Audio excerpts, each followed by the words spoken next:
तर हॅलो, आज आपण बघणार आहोत मशरूमची फायनल प्रोसिजर आहे. याआधी मी 2 व्हिडिओ पोस्ट केलेत, त्यात सांगितलं की पेंड्याची प्रोसिजर काय असते आणि पिशवी तयार करायची कशी. सो त्या बघितलं नसेल तर ते पहिलं बघा आणि मग ही व्हिडिओ बघायला या.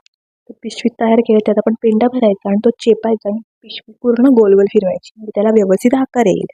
त्यानंतर आपण जे बी घेतलंय मशरूमसाठीचं ते ओपन करायचं आणि त्यातलं 80 ते 100 ग्रॅम बी घ्यायचं आणि जो पेंड्याचा पहिला लेअर आहे त्याच्यावर साईडने आणि मध्ये बी टाकायचं. तुम्ही बघू शकता मी कसं बी टाकलंय. परत दुसरा पेंड्याचा लेअर टाकायचा आणि त्याच्यावर फक्त साईडने बी टाकायचं बॉर्डरने. त्यानंतर परत पेंडा भरायचा आणि परत साईडने बी टाकायचं. जो तुम्ही लास्टला पेंडा टाकाल त्याच्यावर जसं पहिल्या लेअरवर टाकलेलं साईडने आणि मध्ये तसं मशरूमचं बी टाकायचं आणि फायनलला पेंडा लावून घ्यायचा आणि पिशवी बांधायची.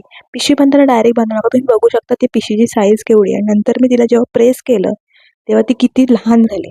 सो त्यातली पूर्ण एअर काढून टाकायची आणि मगच तिला पॅक करायचं. आता पॅक करताना सुद्धा मी 2 रबर घेतलेत कारण तुटू नयेत म्हणून आणि त्या रबरने पॅक केलंय.